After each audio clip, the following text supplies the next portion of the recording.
Olá, tudo bem? Bem-vindo ao Direto ao Ponto desta semana. Hoje comigo na bancada, André Rubio, jornalista do Achei Santa Cruz, Thaís Baliello, jornalista do Jornal Atual, Diego Singulani, jornalista e radialista, e Doni de Oliveira, radialista. Na nossa poltrona vermelha, hoje temos ela, Antiela Cristine Carrijo Ramos. É psicóloga há 13 anos, filha de Leia e Osni, tem 37 anos e nascida na cidade de Bauru.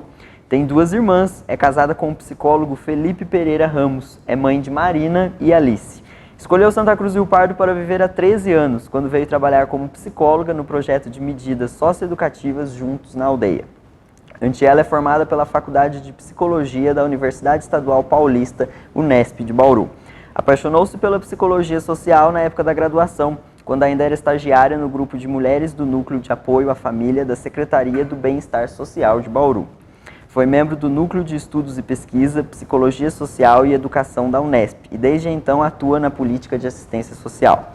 Atualmente é funcionária pública da Prefeitura Municipal, atuando como diretora e psicóloga do Centro de Referência da Assistência Social, o CRAS Betinha, e trabalha também como psicóloga do Serviço de Acolhimento Casa da Criança e do Adolescente Adelina Aloy, o Frei Chico. Recentemente esteve em São Paulo para compartilhar a experiência do trabalho que vem sendo desenvolvido no CRAS Betinha e se tornando referência para o Estado, participando do Congresso Nacional de Trabalho Social com Famílias promovido pelo NECA e da série Dialogando, promovida pela Secretaria Estadual de Desenvolvimento Social. É uma das idealizadoras do projeto Fala Vila, desenvolvido na Vila de Vinéia e agora também no Bom Jardim. O projeto é conhecido por utilizar a arte, a cultura e a educação como instrumento de trabalho da política de assistência social. Antiela, primeiramente, muito obrigado por ter aceitado o convite, bem-vinda ao programa. E eu já queria começar com a seguinte pergunta. Quais as dificuldades de trabalhar a arte e a cultura na periferia, com jovens, com crianças? Queria que você comentasse um pouquinho essa questão. Bom, eu que agradeço, Renan, a oportunidade de estar aqui, falando um pouquinho sobre o meu trabalho, sobre a minha atuação, a minha militância. Eu acho assim que a dificuldade é o acesso, né, a levar a arte e a cultura e entender que a arte e a cultura são instrumentos de trabalho dentro da comunidade, né, para fazer a mediação das relações que a gente estabelece ali entre as equipes e a comunidade. Eu acho que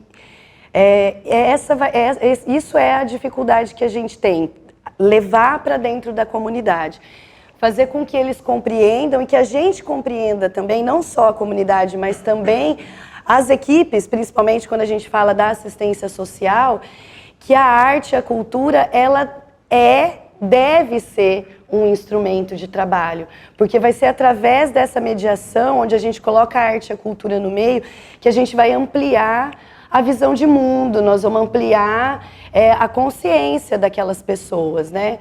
Ao invés de rompendo com aquela ideia que a gente tinha da assistência social de antigamente, do dar, né? do assistencialismo, do clientelismo, a gente vem aí com a arte para que a comunidade possa enxergar além, né? Que eles podem ir além e também tem a questão de buscar dentro da comunidade as potencialidades artísticas, né? Eu acho que são essas as questões. Diego. Tudo bem, Antiela? Tudo bem. Prazer ter você com a gente. O CRAS recentemente completou 10 anos. Você e sua equipe fazem parte dessa história. Eu queria ainda me aprofundar um pouco nessa questão da mudança de paradigma que vocês têm conseguido consolidar no CRAS. Se afastar um pouco da questão do assistencialismo puro, do primeiro damismo, que é um termo que se utiliza na assistência social, para tentar um tipo de política de empoderamento, de articulação, que envolve até mesmo a questão de consciência política dessa população. Eu queria que você explicasse para a gente, em detalhes, alguns detalhes de como é que vocês conseguiram colocar isso em prática, já que hoje o CRAS Betinha acabou se tornando até referência para outros locais, para outras políticas do setor. Eu acho, Diego, que isso é um percurso, né? Vem de um percurso histórico aí do próprio desenvolvimento da política de assistência social. Se a gente for analisar esse desenvolvimento histórico da política, né, a gente tem lá 1980, né, a abertura pós-ditadura, né, a abertura política do país, a Constituição, onde se coloca a assistência social dentro da pirâmide da Seguridade Social, né, junto com a Previdência e a Saúde. Então, aí eu acho que vem uma construção que não é uma construção local, mas é uma construção nacional dessa política.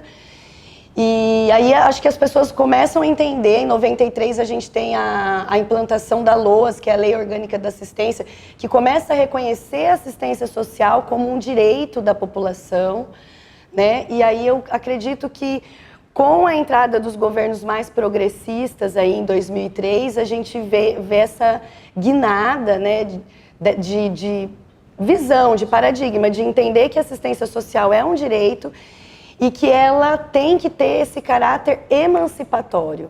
Porque o que se construiu desses momentos para trás foi isso que você falou, é uma prática clientelista, uma prática baseada num primeiro damismo do dar, né, do dar. Não nessa preocupação de trabalhar os territórios, de trabalhar a comunidade num planejamento a médio e longo prazo de transformação daquela realidade.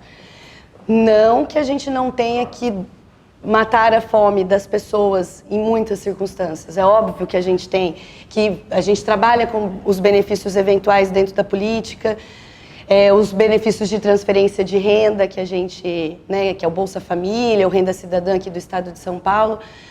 Mas eu acho que a mudança essa construção, ela contribuiu para mudar esse olhar, né? Então a gente tem lá na Constituição, em 88, a assistência social como um direito, aí a gente vê em 93 a LOAS como um direito, reconhecendo como um direito e estruturando os serviços e a política.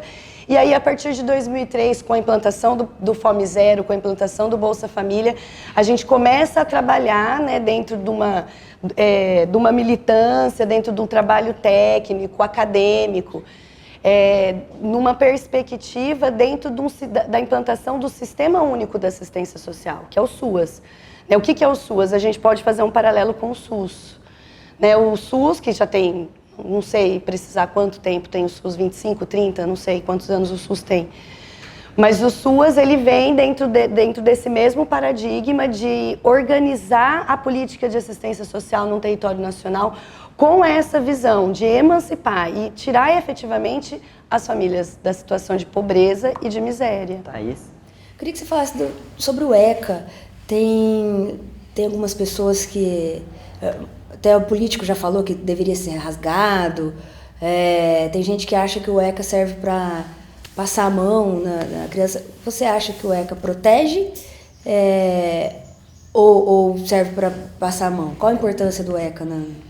Eu sou uma defensora do ECA, né? Eu acho que o ECA é mais uma legislação que vem para garantir o direito, e o ECA também garante deveres, né? Porque a gente tem artigos dentro do ECA, por exemplo, que adolescentes que que praticam algum ato infracional, eles devem ter algumas sanções, né? A gente tem as medidas socioeducativas. Eu comecei a minha carreira profissional aqui em Santa Cruz, quando cheguei em 2006, trabalhando com medida socioeducativa, né?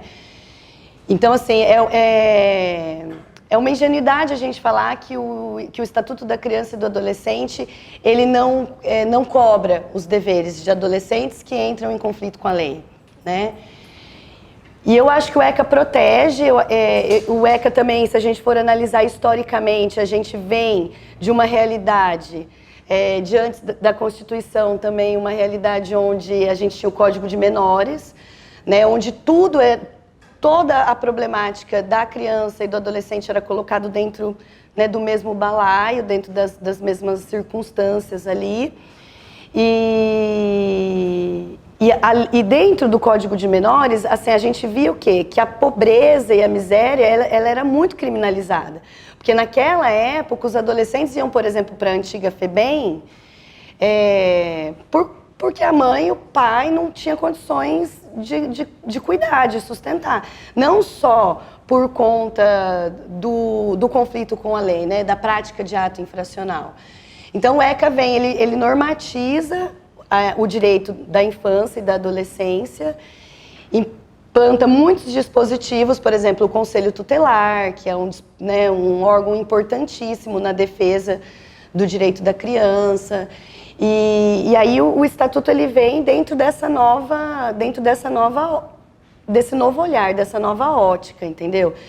De proteger, mas ele também cobra dos adolescentes os seus deveres, né? Então, o que falam por aí, eu acho que as pessoas acabam que...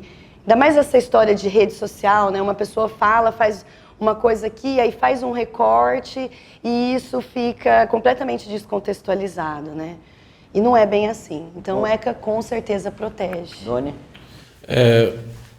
Analisando toda essa linha de raciocínio, você vê o problema maior hoje na base estrutural da família? É ali que deve começar o trabalho para que não possa refletir dessa maneira no jovem, no adolescente? Eu acho, Doni, eu trabalho com muita família disfuncional, né, obviamente, mas eu acho que a gente tem que pensar de onde vem a disfunção da família, né, de onde vem essa falta de estruturação da família. Essa disfunção familiar, ela tem uma origem que é social, que está dentro das relações sociais, dentro das relações dentro da comunidade, da cidade, do estado, né? Eu vejo, existe sim famílias que são negligentes, existem famílias que têm as suas dificuldades, sim, mas a gente percebe também que quando essa família ela se sente apoiada, existe uma estrutura, né, que seja por parte das políticas públicas, né, dos profissionais que atendem, uma questão, um olhar humanizado para essa família. Olha, eu posso dizer que em 90% dos casos a gente tem sucesso, né? Por exemplo, agora estou te respondendo pensando mais no trabalho que eu desenvolvo lá no Frei Chico. A gente, por exemplo, tem sucesso de reintegração familiar, né? Mas eu acho que a hora que se a gente faz esse recorte da família, a disfunção, a desestrutura da família, e a gente esquece de fazer essa análise conjuntural, essa análise social, porque a família está dentro dessa sociedade. Essa família ela se forma a partir de modelos que estão aí há séculos, que se perpetuam, né? Então, a hora que se a gente faz só esse recorte, a gente vai cair na ingenuidade de culpabilizar a família, né? E aí isso também não vai ser o caminho. André? Luciana, seja bem-vinda. Dentro dessa ótica que você falou sobre a questão de lá de trás, vinha a questão de dar, né, como ao fundo social, por exemplo, ser uma coisa muito mais assistencialista do que estimular. Isso também existe um certo desafio da população atendida a também perceber que ela nem sempre vai ter que esperar do Estado, também buscar o indivíduo, buscar e não ter aquele paternalismo estadual que se perpetuou, o governo tem que me dar, o governo tem que... E sim dar apenas a condição, o preparo, a famosa da vara para pescar e não o peixe. Tem dificuldade de existir isso também? Sim, mas essa semana essa frase que você finalizou a sua pergunta, né, de dar a vara e não o peixe, mas como a gente faz? A gente dá a vara, mas o rio está poluído, não tem peixe para pescar. Então, assim, eu acho que as políticas públicas, elas são fundamentais, principalmente para as famílias mais empobrecidas, né? As famílias que... porque acho que aqui ninguém passou por uma situação de fome, por exemplo. Então, é uma situação muito complicada a gente fazer esse julgamento. Eu acho que o CRAS tem conseguido fazer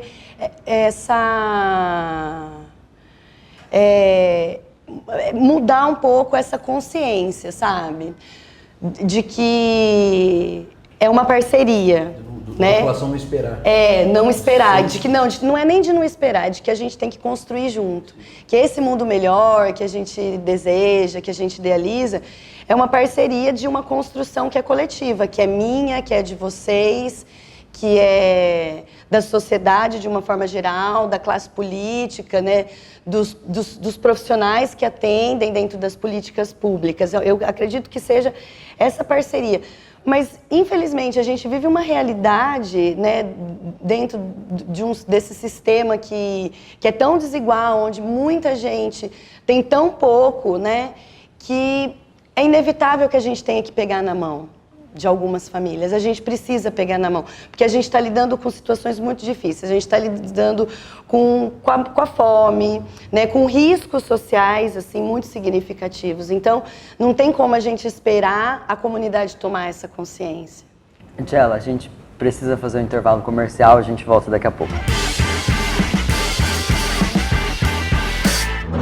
No celeiro do mundo, as máquinas não param.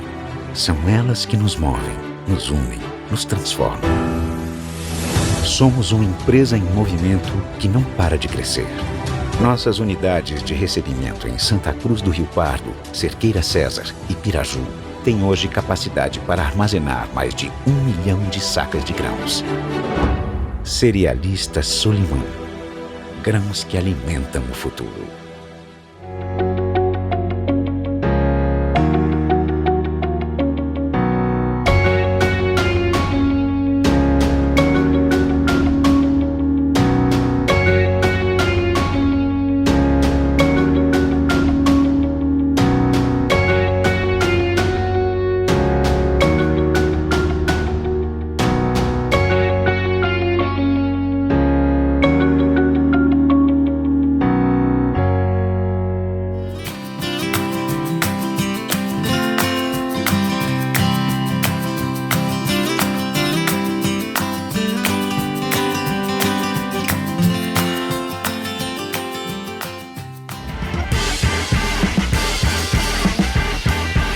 Estamos de volta ao Direto ao Ponto, hoje entrevistando a psicóloga santacruzense Angela. Angela, eu queria começar com um assunto nesse segundo bloco um pouquinho mais delicado, que é o seguinte. Recentemente foi lançado o filme Coringa, que fala muito da marginalização do ser humano e de como a sociedade afeta no caráter e na forma dele lidar com o mundo e devolver para a sociedade. Eu queria que você fizesse uma contextualização e uma análise se realmente até que ponto isso realmente é verdadeiro ou não. O filme ele veio para o Brasil com categoria de 16 anos e muitos críticos e a imprensa chegou a dizer que ele está incitando a violência, porque ele contém algumas cenas fortes e ele realmente mostra que o ser humano só está devolvendo aquilo que ele recebeu da sociedade. Queria que você abordasse um pouco esse tema. Eu não vi o filme ainda, Renan.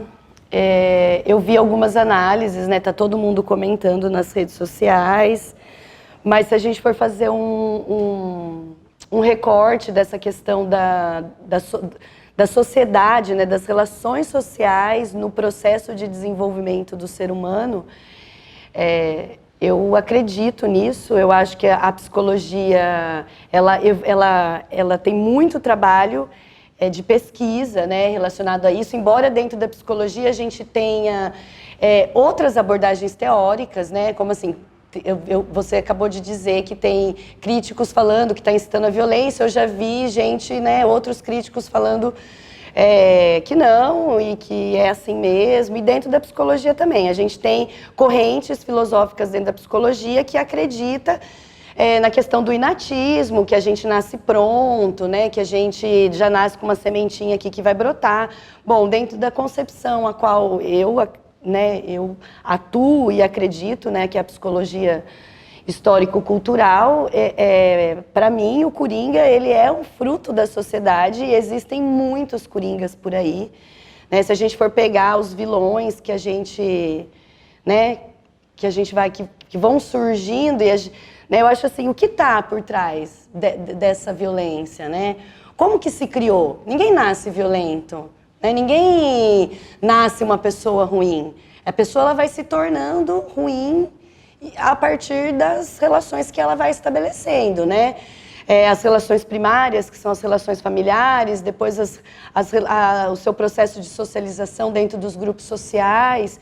E aí a gente vê muitos casos, por exemplo, nos Estados Unidos a gente vê muitos casos de daqueles meninos que entram nas escolas, matam todo mundo, e aí você vai olhar para ver quem é esse menino é um menino que sofreu bullying, que era um menino que sofria violência. e que ele cansa de esperar uma solução, né? Ele cansa de esperar uma solução da sociedade, uma solução das pessoas que estão ali, e aí ele quer jogar esse ódio para fora de alguma forma, né? Eu vi uma análise sobre o Coringa que, assim, algumas pessoas que passam por situações de violência, né, na infância, na vida, acabam, e que têm esse ódio, elas acabam canalizando esse ódio para ações positivas. Militância política, envolvimento de movimentos sociais, né? Mas tem gente que não dá conta, né? Tem gente que não tem para superar isso. E aí a gente vai criando, né, esses vilões aí que a gente vê, os coringas da vida. Até que ponto filmes com esse ângulo despertam esse lado na sociedade e fazem ela enxergar essas pessoas e fazem ela enxergar essas situações? Bom, eu acredito demais no poder da arte, né? De trazer essa comunicação para a sociedade, né? Aquela coisa assim, a gente falando, é uma coisa. Agora, você se sentir tocado por uma produção, que nem é o caso do cinema, eu acho que tem um poder enorme, é uma discussão importantíssima, né? Vamos falar dos vilões, vamos falar de como se constrói essas pessoas, né? Porque a gente só olha para o fato. Fulano matou com requintes de crueldade, a gente só olha para o fato. Não estou aqui defendendo e falando que isso é certo, não é isso. Mas a gente precisa analisar qual é a história, né? A coisa chegou nesse ponto, né? De que jeito? Thaís. Falta a sociedade enxergar essas pessoas antes delas. Ou a criança que sofre o bullying e depois pode vir e matar os amigos, entrar e fazer matando todo mundo. Faltou o pai perceber que essa criança está sofrendo. Ou até teve o caso do o Sandro, né, do ônibus no Rio, que também foi morto lá, sequestrou o ônibus, depois vai ver a história, ele era vítima da Candelária, ele foi, né, tem toda uma história por trás que dá para analisar como foi construída essa situação, e acabou se tornando vilão por estar sequestrando o ônibus. Falta a sociedade enxergar essas pessoas, elas estão invisíveis, o que poderia ajudar? Eu acho, Thaís, eu acho que a sociedade, eu acho que a gente está vivendo aí um período de transição aí, né? Um período onde as pessoas estão percebendo que o mundo tem que ser bom para todo mundo, né? Que senão isso, né, vai acabar em nada. Eu acho que a gente está, eu acredito, eu tenho muita esperança, né? Esperança não no sentido do verbo esperar, mas no sentido do verbo, né, esperançar, de que a sociedade está percebendo.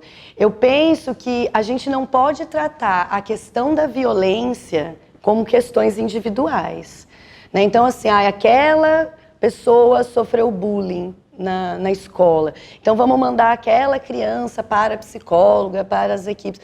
Não, a gente tem que entender que a violência é um fenômeno social, né? Então, assim, a escola está passando por uma situação, que a gente tem que pensar em ações coletivas, em produção, em projetos que façam com que as pessoas tomem essa consciência.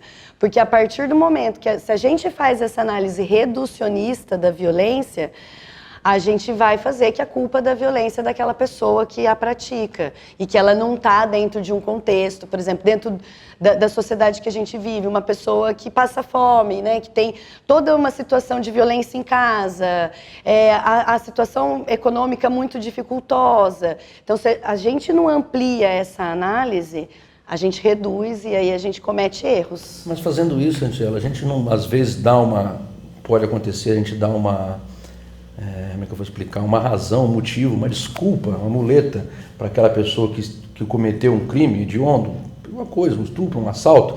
Olha, eu sempre tive essa dificuldade, eu sempre nasci aqui, então não tinha outro caminho, eu tive que fazer isso. Não corremos o risco de estar, entre aspas, passando a mão um pouco na cabeça dessa pessoa?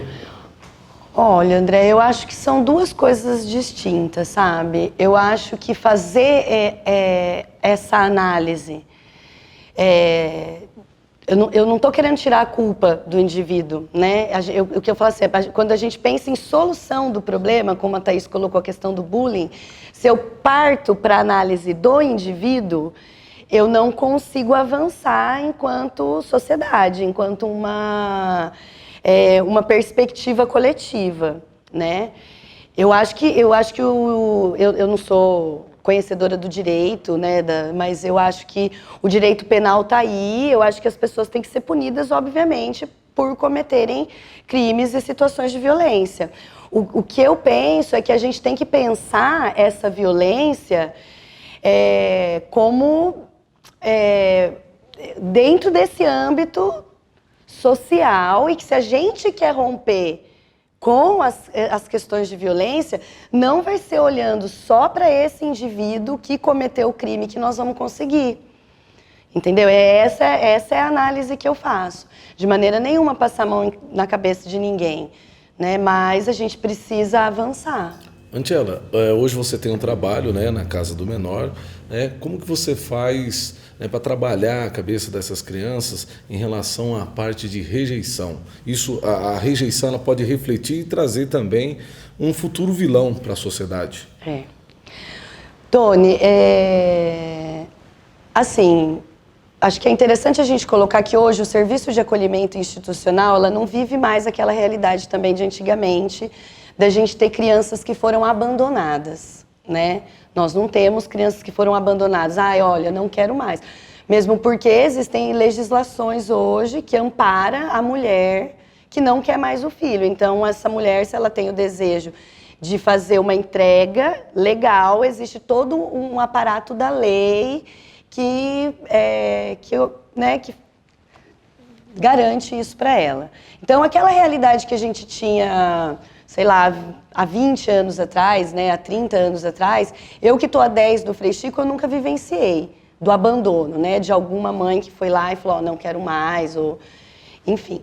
Mas a gente sabe que o afastamento com a família causa sentimentos muito difíceis, né? Mas como hoje o serviço de acolhimento, ele está trabalhando voltado ao processo de reintegração familiar, a gente trabalha de que forma? A gente trabalha dentro dessa parceria, família e criança e instituição, né? Então, hoje, a gente vive uma realidade um pouco melhor, né, para essas crianças. Hoje, a família está dentro do serviço de acolhimento, porque a gente quer trazer essa criança de volta no menor tempo possível. Mas é óbvio que a gente tem situações que... sofrimentos e emoções que aí a pessoa, né, vai ter que ir lidando aí ao longo da vida, né?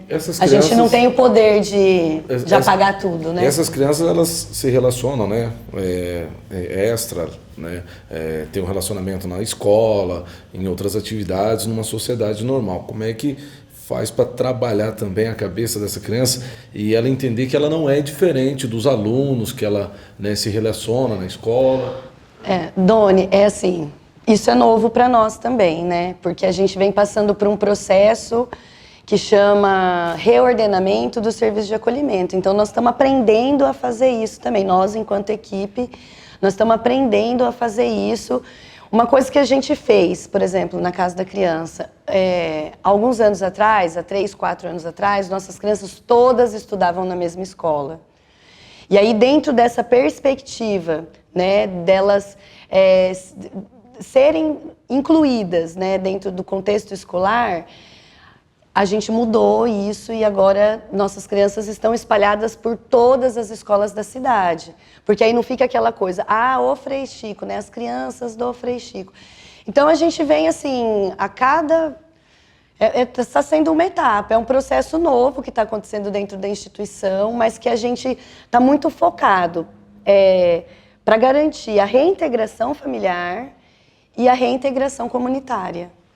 Quando a gente, você fala desse relacionamento, de espalhar, quando a gente vê a discriminação nascer, né, já no pai daquele aluno que fala, eu não vou colocar você para estudar em tal escola porque lá está a turma, né, do Frei Chico. Já parte aí dessa discriminação, já vem de casa, o aluno já chega com esse preconceito já relacionado ao menino que é abrigado lá no Frei Chico. A gente sabe, né, que existem esses pensamentos, né, e esses valores aí na sociedade, mas eu costumo dizer que entre crianças não há esse tipo de comportamento, né?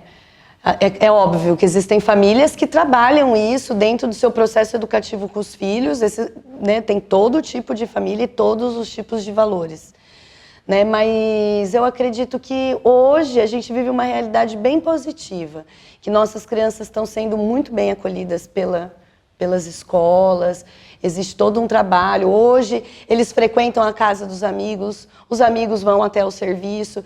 A gente tem assim lutado muito para que o acolhimento seja realmente a casa deles, né, nesse período em que eles precisam ser protegidos e ficar afastados da família.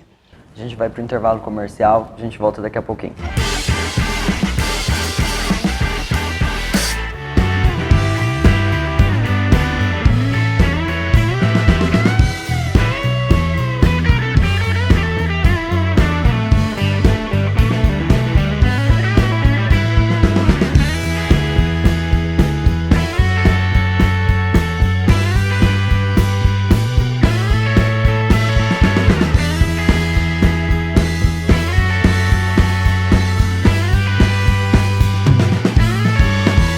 Já ficou na dúvida de qual arroz levar? E já provou o meu sabor, agora me levar pra casa. Vai ficar apaixonada, não me leve a mal. É que ele é soltinho, só você não entendeu. Arroz Guacira assim, Só o arroz Guacira Speciale possui grãos selecionados, é soltinho e o melhor, rende muito mais. Você vai se apaixonar. Já ficou apaixonada? Com certeza. Competência e dedicação é no supermercado São Sebastião. Qualidade e tradição só no supermercado São Sebastião. Preços baixos, bom atendimento, garantia de satisfação. Vem para o supermercado São Sebastião. Vem para o supermercado São Sebastião.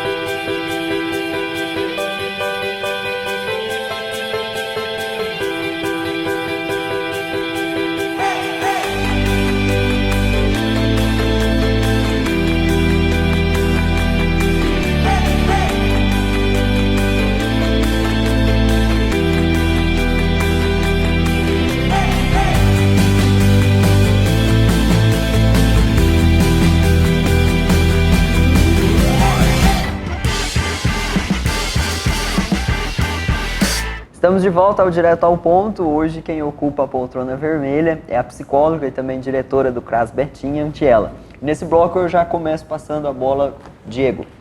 Antiela, o Brasil passa por um momento crítico. O país é governado por um grupo que assume um discurso retrógrado, obscurantista, autoritário, um discurso que fala em meritocracia num país que tem tantas desigualdades como é o Brasil. Recentemente a gente teve a eleição para Conselho Tutelar, tivemos uma batalha também ideológica em que se colocou frente a frente a Bíblia e o ECA, para ver a que ponto chegamos, como diz o meme. A minha pergunta é, esse governo afeta, obviamente, todos os setores da sociedade. Como a realidade atual afeta a assistência social, que é o campo que você milita? Bom, Diego, primeiro eu acho que esse governo, ele não olha a assistência social dentro dessa construção aí de uma política de emancipação, né? A questão dos recursos, por exemplo, é algo que é fato, é uma realidade, o país inteiro está sem recursos, né? Os CRAS O Sistema Único de Assistência Social, ele é financiado com recursos federais e desde então é uma realidade no país todo, os municípios não têm recebido o dinheiro, né, o recurso para manter. Então você já vê aí, porque também não se faz política sem recurso público, né?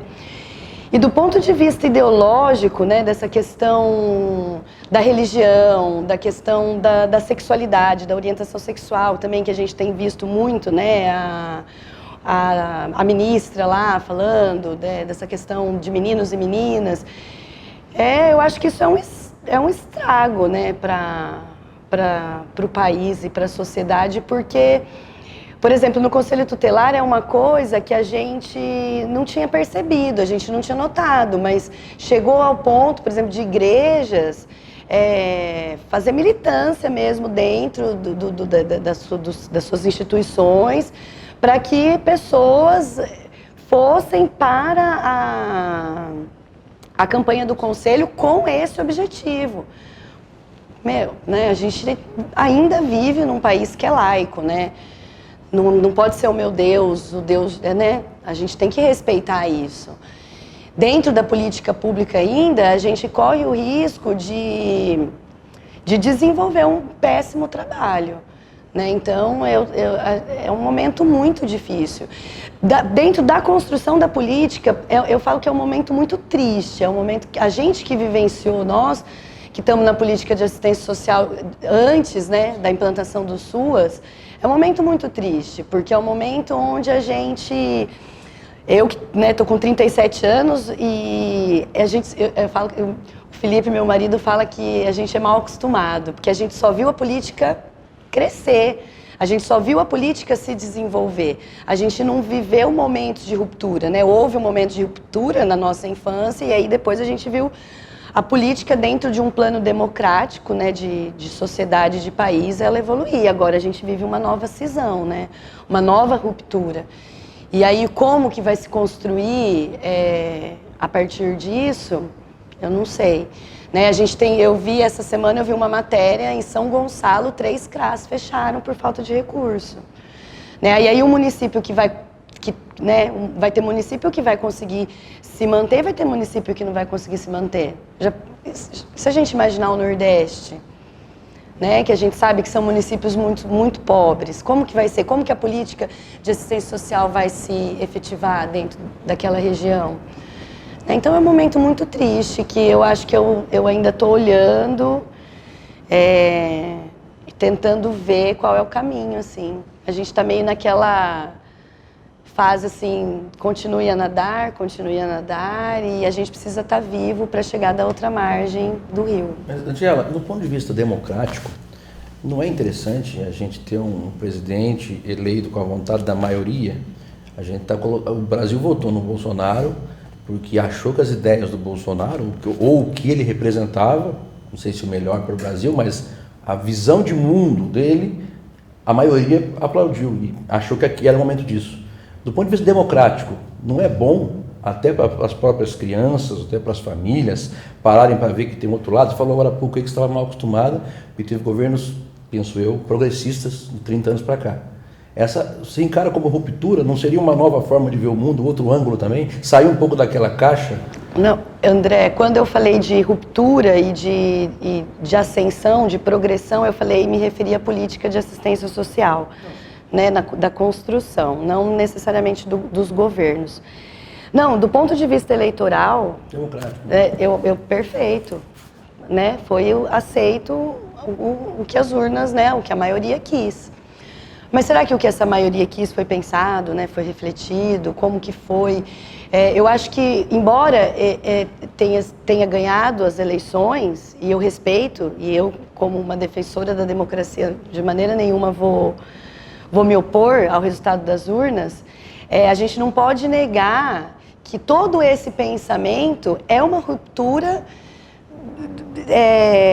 relacionada ao pensamento que a gente vinha construindo não só enquanto país, mas enquanto mundo, né? Por exemplo, a gente hoje falar, por exemplo, de racismo, né? A gente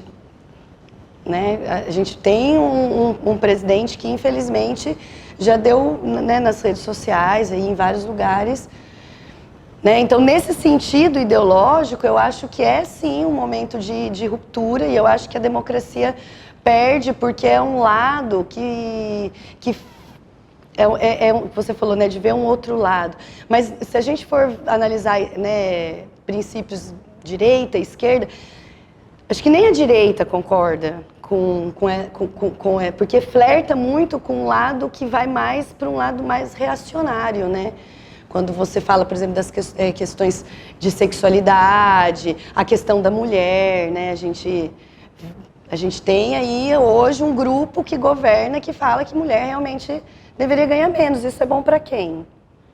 Né? Isso não é bom para a sociedade, né? O Bolsonaro ele bate muito em cima da marginalidade, criminalidade, né? Isso, ligando aí o pensamento do André, relacionado à maioria da população que votou, elegeu, essa maioria, né, que votou e elegeu o Bolsonaro já não estava cansado de ver tanta marginalidade? E aí eu te faço a pergunta, não deveria ter feito um trabalho preventivo para que a sociedade não se cansasse a ponto de eleger e apoiar o discurso do Bolsonaro relacionado à criminalidade? A mudança, talvez, só para a mudança de um polo para o outro, né? Pulou daqui para cá. Dona, eu também estou cansada da violência e da criminalidade, mas eu acho que a gente volta o que a gente já falou aqui, né? Se a gente olhar quais são as medidas que o governo está tomando para contornar a violência, né? Eu acredito na educação, na arte, na cultura, vamos dar oportunidade de trabalho, eu acredito nisso. Eu acho que é esse o caminho, né? Não consigo ver outro, né?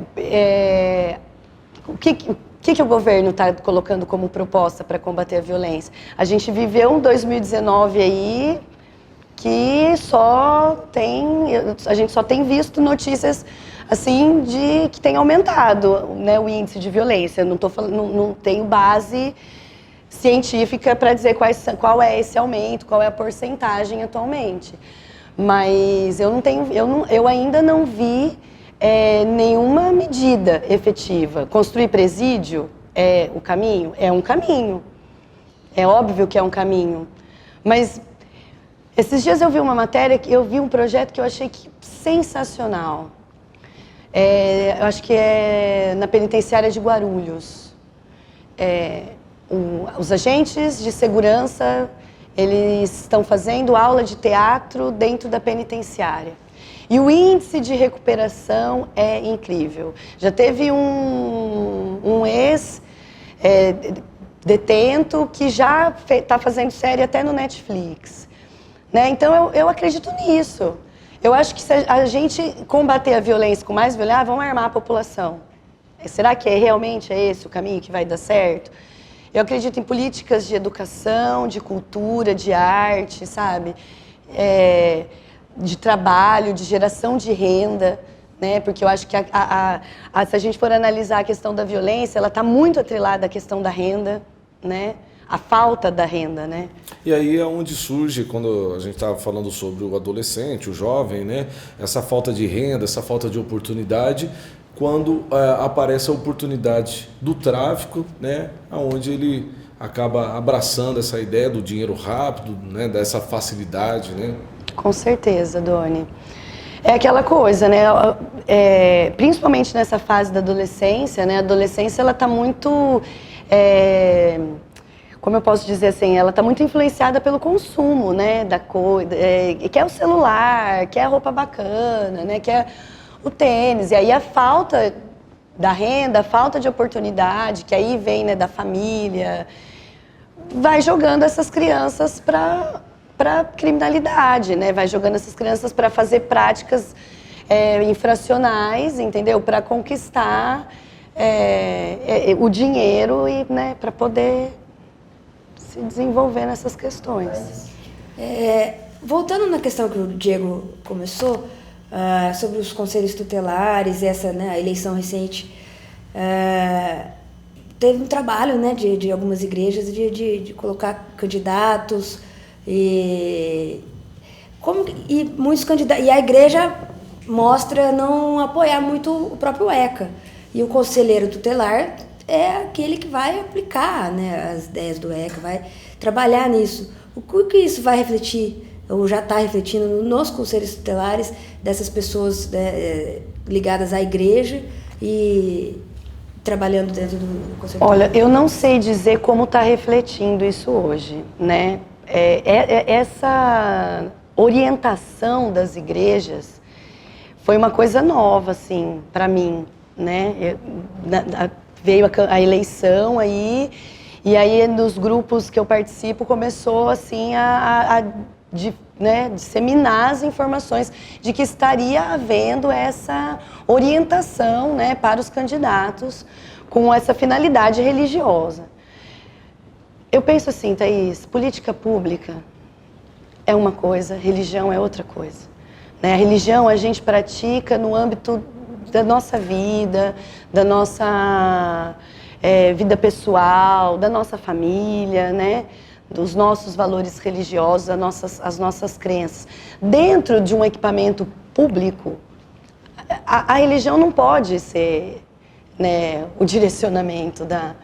Eu acho que valores cristãos, né, é importante. A empatia pelo próximo, né, você se colocar no lugar do outro, isso é uma coisa. A igreja acaba entrando até em contradição, né? Porque a igreja, ela prega que tem que amar o próximo, perdoar, né?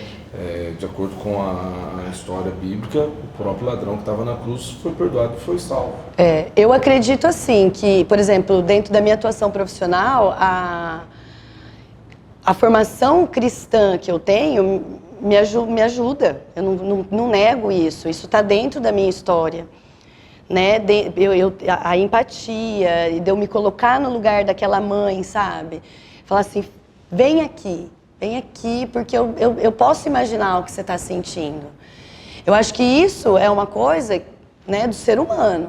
Agora, política pública é uma coisa, estatuto é uma coisa e religião é outra coisa. A hora que a gente começar a misturar, né, aí vai começar, então tá, que Deus que nós vamos levar para dentro do Conselho Tutelar? Né? Tchela, a gente vai fazer mais um intervalo comercial, a gente volta daqui a pouco. Já ficou na dúvida de qual arroz levar? E já provou o meu sabor, agora me levar pra casa, vai ficar apaixonada. Não me leve a mal, é que ele é soltinho, só você não entendeu. Arroz Guacira assim, Só o arroz Guacira Speciale possui grãos selecionados, é soltinho e o melhor, rende muito mais. Você vai se apaixonar. Já ficou apaixonada. Com certeza. Rapaz.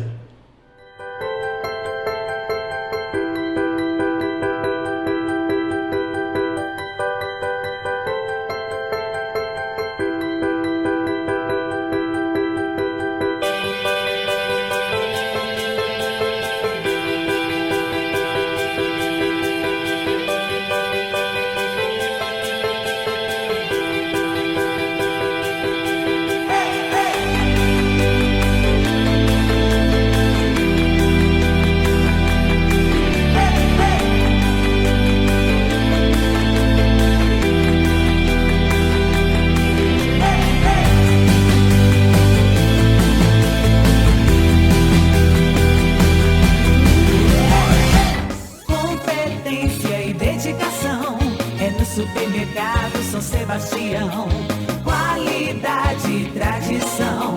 Só no Supermercado São Sebastião. Preços baixos, bom atendimento, garantia de satisfação. Vem pra o Supermercado São Sebastião. Vem pra o Supermercado São Sebastião.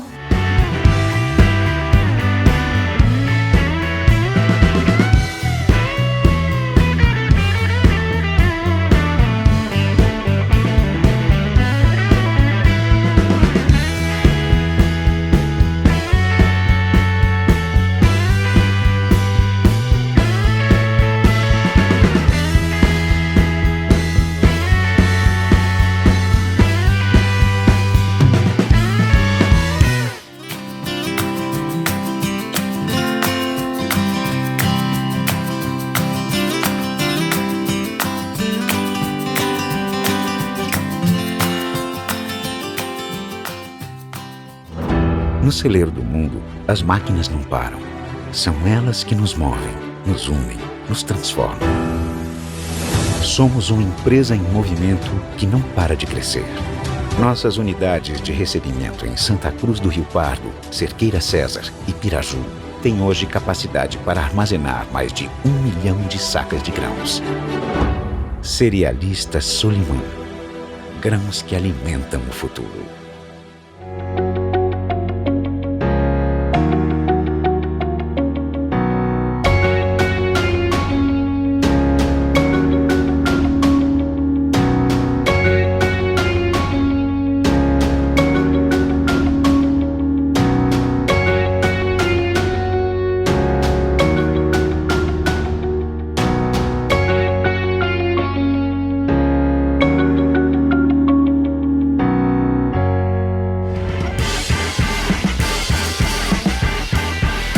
Estamos de volta ao Direto ao Ponto, hoje na nossa poltrona vermelha, ocupada pela psicóloga e diretora do CRAS, Betinha Antiela. Antiela, eu queria entrar agora em política municipal. Você é uma das mulheres mais militantes da cidade, mais ativistas, mais participativas também de projetos sociais, de grupos. E eu queria saber de você o seguinte, existe um interesse e uma vontade de participar da política local, seja como candidata, seja como um cargo do alto escalão, porque a gente percebe que a população te defende, a imprensa muitas vezes é uma das suas aliadas, e recentemente tivemos declarações que você merecia um busto dentro do CRAS Betinha. Como que você enxerga tudo isso e essa sua vontade política e participativa? Bom, Renan, eu acho assim que tudo isso é fruto do trabalho, sabe? É do trabalho que a gente vem desenvolvendo. Eu acho que eu não gosto muito dessa coisa, é anti-ela, porque eu não tô sozinha, né? Eu tô ali, eu tenho uma equipe.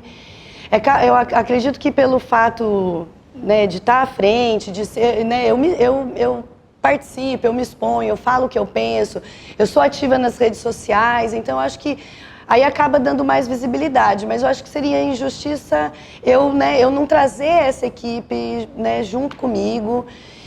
E a gente faz política pública, né? Lá a gente tem batalhado muito, tanto lá na Divinéia, no território do CRAS, como lá no serviço de acolhimento, a gente vem lutando muito para fazer com que a política seja efetivada de uma forma humana, de uma forma né, para todo mundo, que chegue realmente para a população essa política que tem como visão a emancipação das pessoas, né? Então a política é a nossa vida, né? Ali para todos nós. Mas você não acha que falta mais mulheres como você com a caneta na mão? Eu acho que falta mais mulheres em todos os lugares, né, Renan?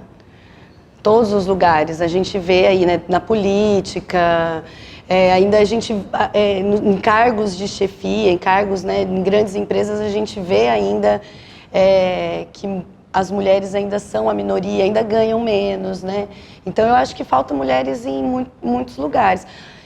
Eu acho assim, em relação a mim, eu costumo dizer que a gente não sabe do futuro. Eu não vou falar sobre o futuro, mas eu posso falar hoje que eu tô no lugar que eu sempre quis estar, né?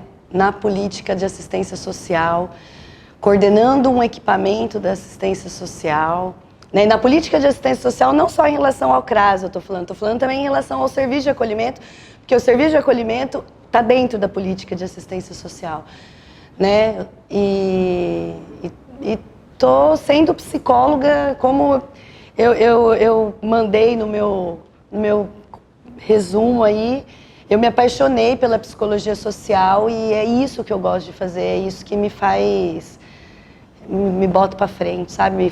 Me faz, continue a nadar, é isso. Angela, normal você estar na frente do projeto, você falou aí, você está no dia a dia com a população, é natural você ser muito mais vista, né, uma equipe, por mais que todo mundo falou, e a gente imagina que tem sim uma equipe grande para fazer um trabalho bom e natural. Você acaba sendo mais visto por estar na frente. E aí, naturalmente, acaba causando alguns incômodos pela parte política. Quem é visualizado mais, é mais querido pela população, acaba sendo mais abraçado. Aí vem essas questões, como o Renan colocou, de um cargo, de repente uma candidatura, enfim. Você já sentiu algum momento tolhida, ou incomodada, ou por estar aparecendo muito?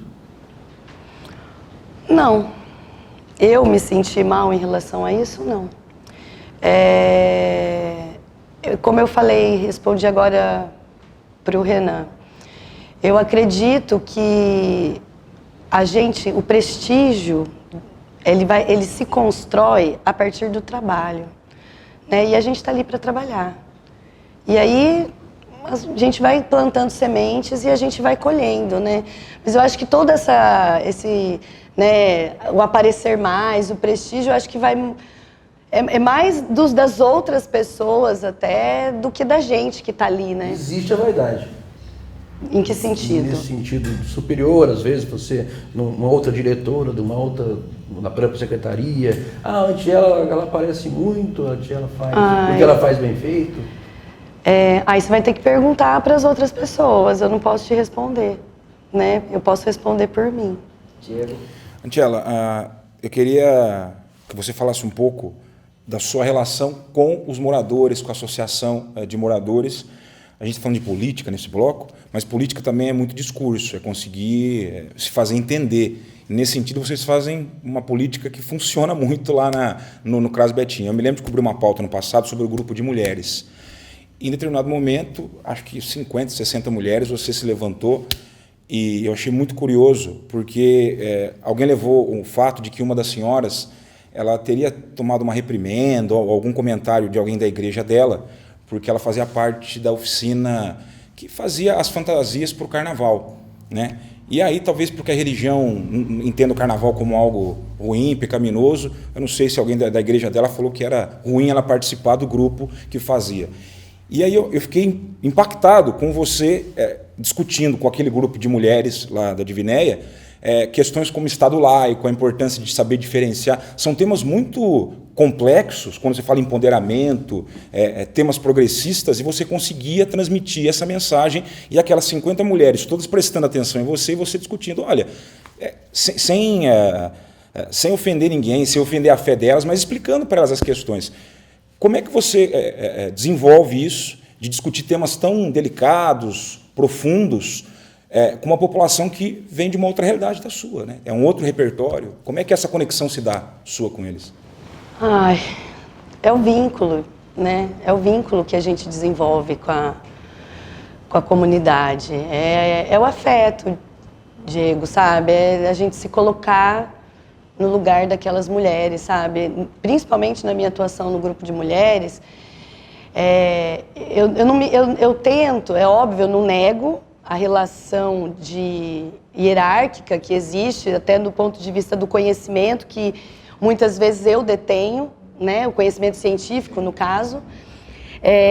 Mas, embora não negue, eu acho que, assim, me colocar numa relação horizontal com elas me faz estar perto delas, né? E trazer aquele conhecimento que elas também têm, que muitas vezes... Porque o que a gente vê em muitos lugares, enfim, né? Como aquela coisa assim da palestra, né? Você vai lá e uma pessoa que detém o conhecimento vai transmitir o conhecimento para aquele grupo. Não, ali a gente constrói o conhecimento em conjunto. Então isso cria uma proximidade muito grande, né? E eu acho que isso acabou que virou virou um método ali, né? Principalmente do trabalho do Fala Vila, né? Que a gente traz a comunidade, as pessoas, para construir junto com a gente e protagonizando eles, né? Protagonizando, trazendo eles para o centro, para o foco. Você falou na pergunta do Renan que sobre entrar na política, que você já faz, né? A política dentro da comunidade, a política pública, a política social. E a política partidária, de ser candidata, se você recebeu um convite, se você já foi convidada ou se recebeu o convite, você pensa no assunto? Ou não, nem imagina? Não, nunca recebi o convite, isso nunca passou pela minha cabeça. Né, as pessoas, nós duas, a gente faz parte de um grupo, né, no WhatsApp, e aí começou aí uma brincadeira, e falando, mas isso nunca passou pela minha cabeça, sabe? É uma coisa que... Aquela coisa, quando você tem um plano na sua vida, um sonho, um planejamento, a política partidária nunca esteve nele, né? Nunca esteve.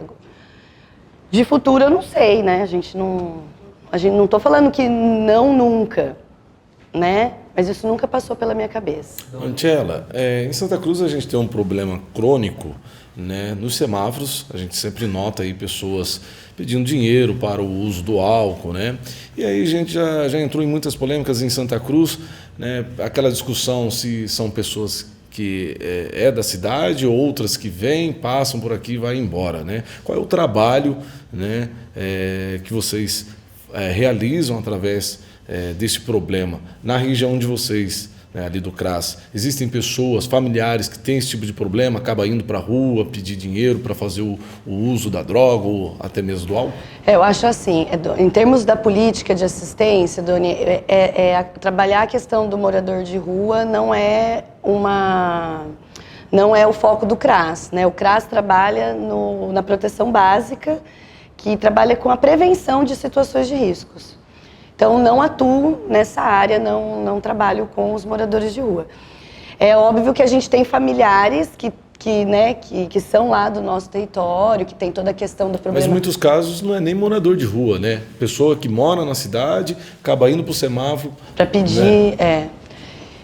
E aí, assim, é um trabalho muito difícil mesmo, né? É um trabalho muito complicado. O que a gente vem fazendo lá no CRAS é tentar sensibilizar essa família, né? Estreitar esse vínculo familiar com essa pessoa, para que essa pessoa se sinta amparada, né? A questão da droga, do álcool, eu acho que parte disso, né? Desse primeiro acolhimento, desse primeiro amparo, né? Isso a gente faz com os familiares que estão lá no nosso território.